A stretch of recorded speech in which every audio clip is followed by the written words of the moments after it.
reviewing Batman, The Last Halloween, number 5, I kind of feel like I was afraid I was going to feel at this point in the story. Which is to say, I feel like they probably shouldn't have shown up on this one. This Last Halloween story might have been ill-conceived. Now, first of all, I understand that The Last Halloween as a whole is dedicated to the memory of Tim Sale, the artist for all the other Long Halloween stories. I'm not knocking that at all. Okay, I loved Tim Sale's art. I've got a couple things signed by him, so don't come after me for that. I'm also a huge fan of Jeff Loeb, our author here. He's one of my favorite mainstream superhero comic book authors of all time. His work has probably changed my life. The revolving door of artists, like we've got a new artist each issue that was a friend of Tim Sale's, is not the problem. I mean, the shift in artistic perspective every issue is kind of jarring, but that's not the central issue here. The problem with The Last Halloween is that they don't have a good enough story here. The one that they're telling about a mystery gunman shooting but not killing supervillains, it's just not working. It doesn't have the punch that it needs. I wondered if it would be a bad idea to go back to the mystery gunman story for a third time, after not just The Long Halloween, but its sequel Dark Victory. And indeed, that does appear to be the case here. This premise feels tired. There are positive aspects to this story, I will say that. The story about the trust that is or isn't there between Batman and Robin, that kind of works. Oddly enough, I've also enjoyed reading about the progressive dissolution in this story of Commissioner Gordon's marriage. I think that's just an underdeveloped part of the Batman lore in general. Gordon's marriage to his first wife and how that kind of dissolved. But yeah, the central plot of The Last Halloween, like the inciting incident and what has unfurled from it, just isn't cutting it for me. It feels lackluster. It's not working. I don't have anything concrete to go on here. This is just me spitballing, but this kind of feels like DC wanted The Long Halloween 3 and pitched it to Jeff Loeb when they realized they could get him back, as opposed to this being an idea that Jeff Loeb had for like a final chapter to the Long Halloween saga or whatever. Like, The Last Halloween feels like it was motivated more by money and, the Long Halloween name than it was inspiration and a story that needed to be told. And it seems like they said, okay, well, as long as we're doing it, let's just pay tribute to Tim Sale.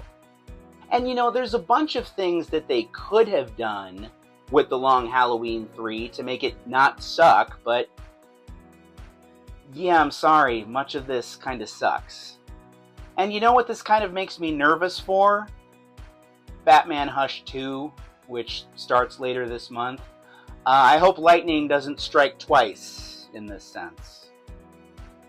Fantastic Four number 29 and the One World Under Doom story overall is a tremendous allegory, at least thus far, for what it's like for many of us to live in a world where Donald Trump is president.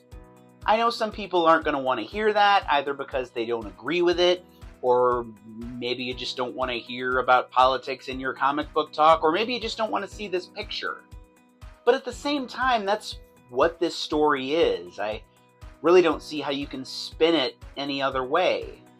Now, as a reminder, in this One World Under Doom storyline, at least thus far, Dr. Doom has basically conquered the world. Most of the world's leaders have pledged fealty to him, and a lot of people like what he's doing, including the fact that he is offering free education and free healthcare to the world. But of course, the heroes of the Marvel Universe don't trust him and are dedicated to fighting back against him. Of course, this Fantastic Four series is as natural an extension of the One World Under Doom storyline as you're ever going to find, not just because Ryan North, our author here, is also the author of One World Under Doom, but because Dr. Doom is famously the arch nemesis of the Fantastic Four. In this issue, The Thing, Sue Storm, the Invisible Woman, and She-Hulk, who guest stars in this issue, are all struck by how normal things seem, despite how not normal these circumstances they're in are. The world just keeps continuing. People have to go on with their lives and their days, and yeah, I can relate to that. There's a panel in here that I found really poignant where She-Hulk, who is a lawyer, tells the others that what Doom is doing is, strictly speaking, illegal, but that laws don't mean anything unless you enforce them.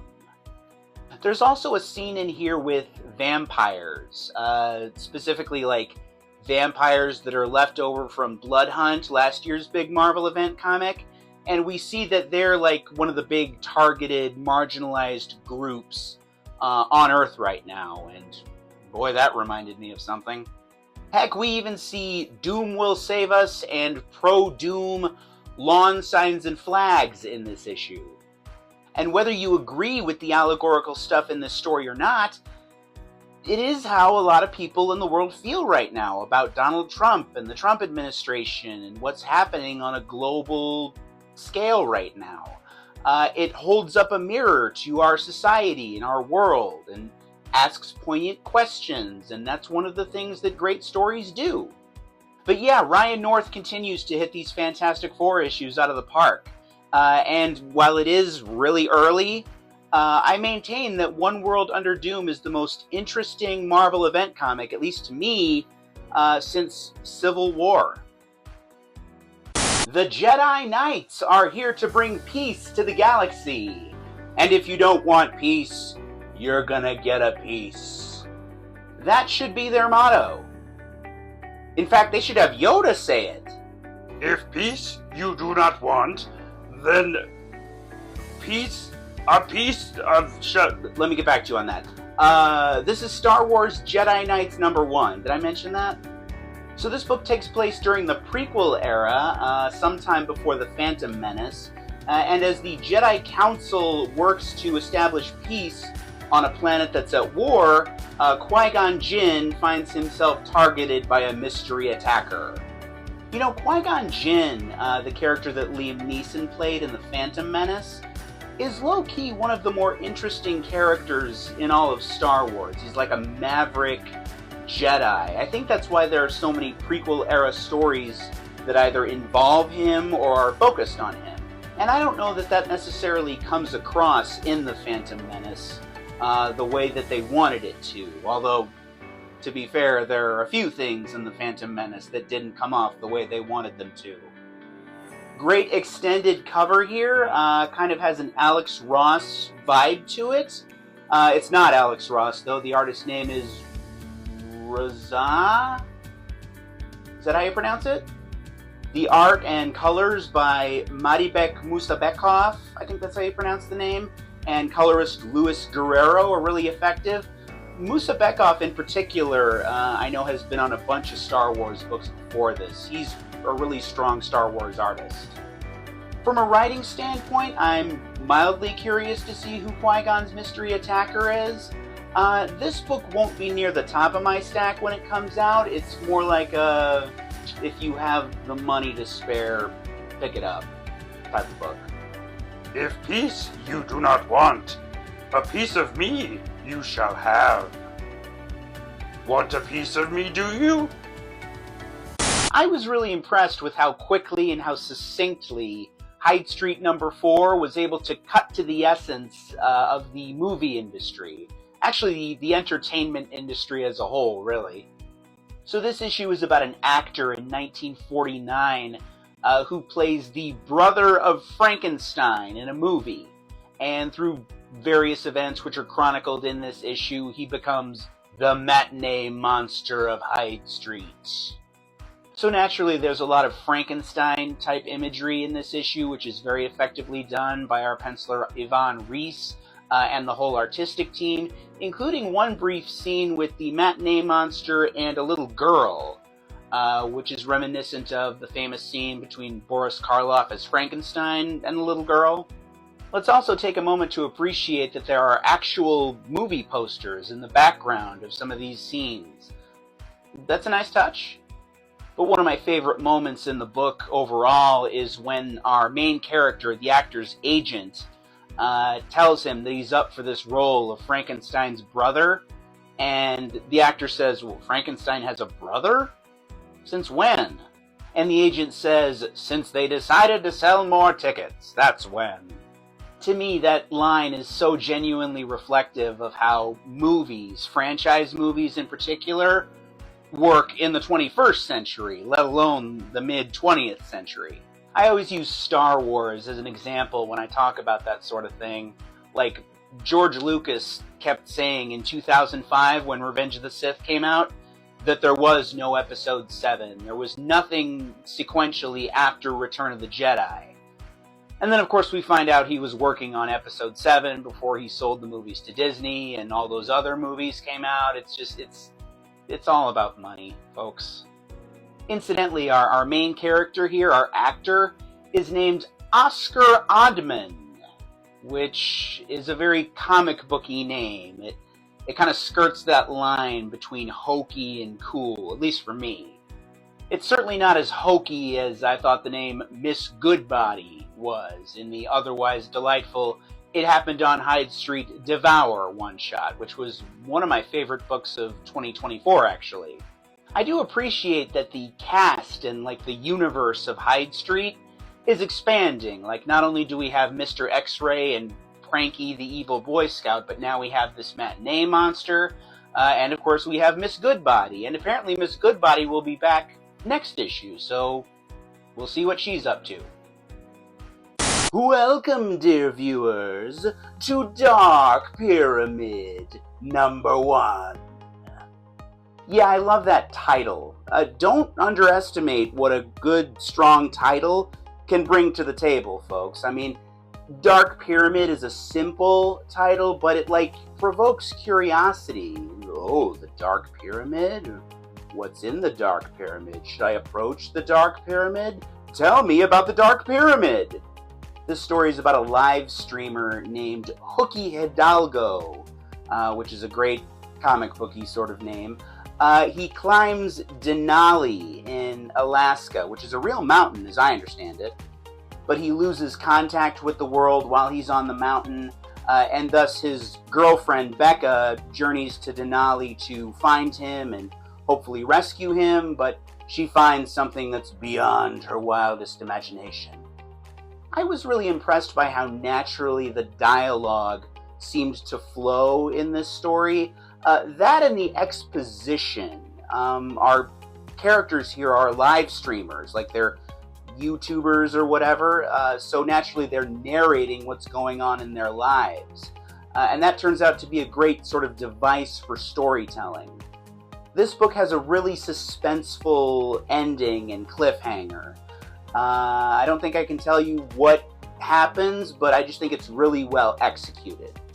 I can't look at a comic book that's set in Alaska without thinking of 30 Days of Night, or I guess as of late, the current X-Men ongoing, which is largely set in Alaska. There are no vampires or mutants in Dark Pyramid #1, but you know what? Based on the ending we get here, I don't think we can rule anything out for the future. Is democracy really nothing more than a sophisticated form of anarchy? See, that's the kind of question that people don't expect to get out of a Marvel comic book, but that's the question we get out of One World Under Doom #2. So there's an extended scene in this issue where Dr. Doom, who, remember, has conquered the world in this book and is now basically the emperor of the world and the sorcerer supreme, talks to Valeria Richards, who is Reed and Sue Richards' daughter. And basically one of his arguments to her as far as why he's doing what he's doing is that municipal government and democracy is basically nothing more than a sophisticated form of anarchy where, all these countries compete for supremacy and the strongest and the richest survive, etc. And I think that one of the main elements that makes One World Under Doom so good, at least so far, is that Dr. Doom really isn't wrong in the strictest sense. I mean, he's not right in that he's usurping and overthrowing democracy, but in terms of his central point, he's not wrong per se. And as a reader, that's an uncomfortable thing to wrap your head around, because not only is Dr. Doom a villain, he's a villain who refers to himself in the third person. There's a panel in this issue where Dr. Doom refers to his followers, his devotees, as patriots. That's very Trumpy, fittingly. The Fantastic Four may or may not be down a member, more or less, after this issue, as you might have inferred based on the cover. I'm not going to tell you what Dr. Doom actually does to Ben Grimm, the Thing, in this book, but based on Doom's kind of benevolent nature as of late, you might be able to infer what it is. I've said it before, and I'll say it again, this is the best Marvel event comic that I've read since Civil War. And I'll keep saying it as long as it's true. So as far as DC's line of absolute comic books is concerned, these comics that are designed to sort of modernize and reimagine their classic heroes, it's kind of been a mixed bag so far, at least for me. I haven't touched Absolute Batman since issue 1, which I found to be largely annoying and off-putting, whereas Absolute Wonder Woman is my favorite book that DC is putting out right now. And Absolute Superman is really strong too. The first issue of DC's new Absolute Flash book, however, doesn't fall into any of those categories. At least not for me. And I'll tell you what category it does fall into in just a moment. So they opted to do Wally West as the absolute version of the Flash, as opposed to Barry Allen, who is the classic Silver Age version of the character, probably the best known version of the character actually. Barry is in this issue, but he's not the Flash. It's a Wally West book. The Wally West we meet here is the 15-year-old son of a military scientist, and their little family has moved around the country a bunch of times, so Wally is kind of a loner as a result, and as often happens in Flash origin stories, Wally happens upon a big experiment which goes awry, and he gains super speed powers. This is kind of a wait-and-see book for me. There is some interesting stuff established at the ground level here, most notably Wally's tumultuous relationship with his father, but much like Absolute Batman #1, there wasn't a super strong hook to keep me here. We don't see Wally in the costume here, but via some variant covers we do know what the costume is going to look like. I like the costume actually. It toes the line between just plucking the classic costume and putting it in this book, and keeping a general flashy aesthetic. It works for me so far. Incidentally, I really like this variant cover that our author, Jeff Lemire, actually contributed. It's reminiscent of a classic Flash cover. If you know, you know. So yeah, not as strong a start, for me at least, as Absolute Wonder Woman or Absolute Superman, but I wasn't turned off by Absolute Flash, so I'm open to coming back for more. Hey, do you guys know Game of Thrones? You know, that HBO show with all the sex, violence, and English people? Oh, you do? Oh, good. I wasn't sure how popular it was. Well, there's a scene from that show that came to mind as I was reading Detective Comics number 1095, and if you hang around, I'll tell you what it was. So in this issue, Batman learns about a pre-existing connection between his father and Joe Chill, the man who murdered both his parents. And as such, there's a confrontation in this book between Batman and Chill, which naturally makes for a pretty heavy scene.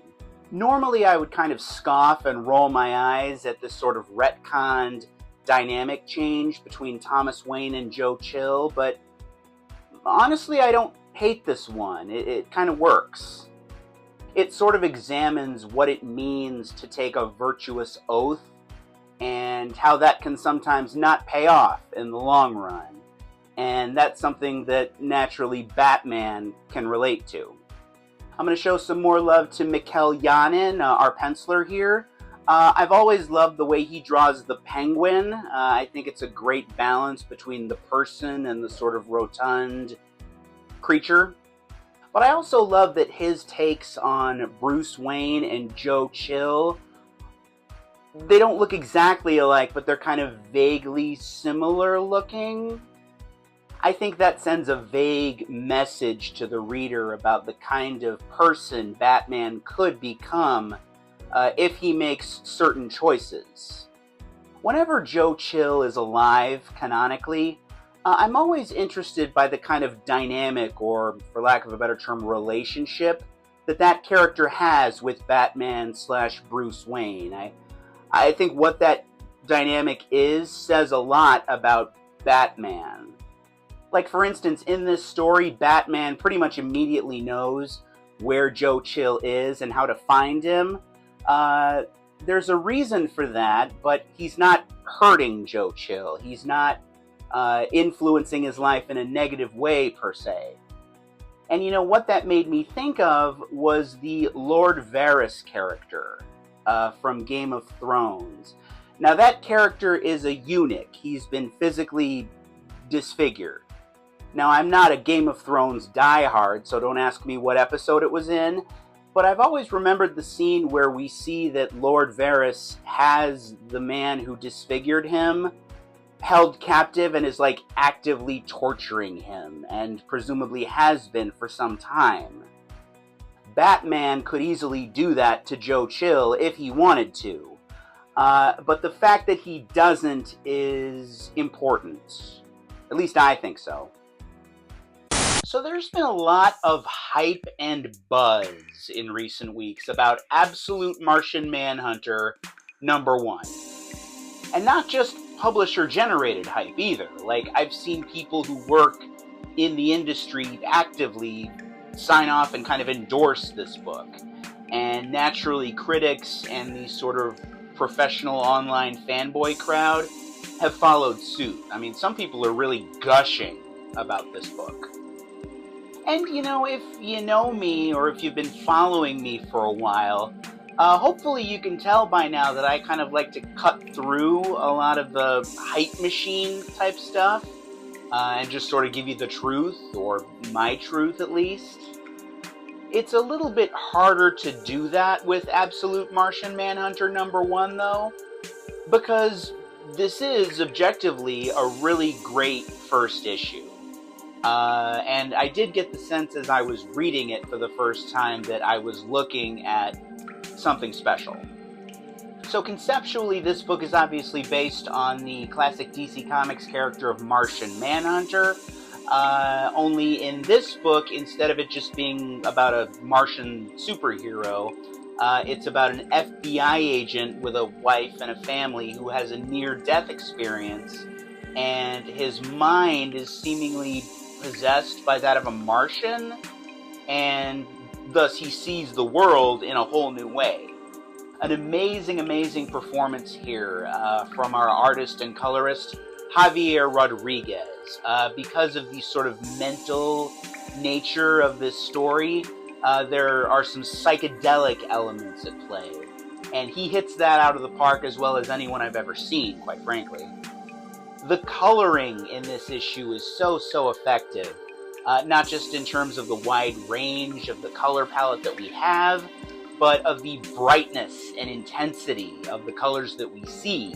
It lends itself to that psychedelic element, and at times really smacks you in the face. I wouldn't necessarily call this book a masterclass in terms of writing, but at the same time, I do think it's well written, and we get enough about our main character, John Jones, that I'm really intrigued by what his situation is, and I'm interested to learn more. There's a lot of smoking in this comic book, almost to the point where I thought they overplayed it, and I wondered, are we in a different time period here? Like, are we in the 60s, 70s, 80s or something? But there is a point to it from a storytelling standpoint, as we find out at the end of the issue, so all is well, I suppose. I would argue that this is certainly the most creatively and certainly artistically ambitious book that DC has presented us from its new Absolute line thus far. And I think one of the things you can attribute that to is the fact that Martian Manhunter is basically a C-list character. He's not nearly as iconic as Superman, Batman, or Wonder Woman. Like, the absolute versions of those characters still have to be recognizable as Superman, Batman, and Wonder Woman. With Martian Manhunter, because he's not nearly as famous, you don't necessarily have that restriction. And we as the audience are certainly benefiting in that regard. Absolute Martian Manhunter is not yet the best of the Absolute books that DC has put out, but it could become the best one rather quickly. You know, the very first line in this comic book is, "Why do people do the things they do?" Good question, comic book. Very good question. Batman number 158 carries with it a lot of sentimental value for me, but even so, I am somewhat apprehensive about what might be coming. And this issue doesn't do a lot to soothe those apprehensions. So this is the first chapter of Batman Hush 2, which of course is the sequel to the iconic early 2000s story that this creative team did of Batman Hush. Naturally, the villainous Hush returns in this story, and he starts off hot. He goes right after the Joker. So as I've talked about previously, the original Batman Hush storyline was really the story that got me coming into comic book shops on a regular basis and made me like a Wednesday warrior. It basically changed my life. You know, it's funny, the last time our author Jeff Loeb and our penciler Jim Lee and this whole creative team basically were working on the ongoing Batman series, I was in college, community college actually, and I remember where I was when I read their last issue together, so this issue is special to me in that sense. That being said, I've also been concerned about Batman Hush 2, though. Mostly because of what we've gotten from the other big Batman sequel that Jeff Loeb has produced since he's returned to the company, Batman The Last Halloween. Now, mind you, that story is not over yet, but it's pretty clear to me at this point that they didn't have a good enough story to justify coming back and doing a third one. And thus, whether it was meant to be or not, The Last Halloween kind of feels like a soulless cash grab. And I didn't want that for Batman Hush 2. The fans deserve better than that. It's too early to tell whether that's what we have here or not. But from a writing standpoint, what I saw didn't really inspire me. So as I mentioned, we start out hot here. We've got Batman going after the Joker when we open the book. And then Hush gets involved, and he's got a new henchman. So we start out the issue with a reference and a quote from Batman Year One. And then we see some Joker fish, and that's obviously an iconic Batman and Joker type image. And then later in the issue, we get a location and some written and visual references to stories like A Death in the Family and The Killing Joke. Jeff Loeb likes to play the hits in his Batman stories. That's not a new thing. He typically doesn't use just one iconic Batman villain. He uses all the iconic Batman villains. And then, for instance, in the original Hush, one of the big scenes was a shirtless sword fight between Batman and Ra's al Ghul. That was a iconic scene from the Denny O'Neil, Neil Adams days. That's never really bothered me with Jeff Loeb's stories, because the central story usually has a sufficient amount of kick and intrigue to it. The story is there. With this issue, though, even the story itself seems to acknowledge that it's recycling old elements. Like Batman has a line, well, why the old jokes? That may just be part of the hook Loeb is using to get us into the story. We will see as the issues progress. God, I love Jim Lee's art, though. And I mean, not just Jim Lee, also our inker Scott Williams and our colorist Alex Sinclair. You know, this team, they're really the masters of the modern superhero epic, in my opinion, and that is still very much the case here. The only thing that's kind of curious to me artistically about this book is midway through, Batman switches to a costume that has the yellow circle behind the bat emblem. there's no real reason given as to why. I don't know if that's part of the retro stuff that Jeff Loeb is doing. I assume it is. But yeah, despite the tremendous sentimental value that we have here, Batman 158 feels like a lot of sizzle and not enough steak, if you take my meaning. And they can get away with that here because it's the first chapter. I am very curious to see what we get from chapter 2. Because if it's more of the same, I'm not going to be as forgiving.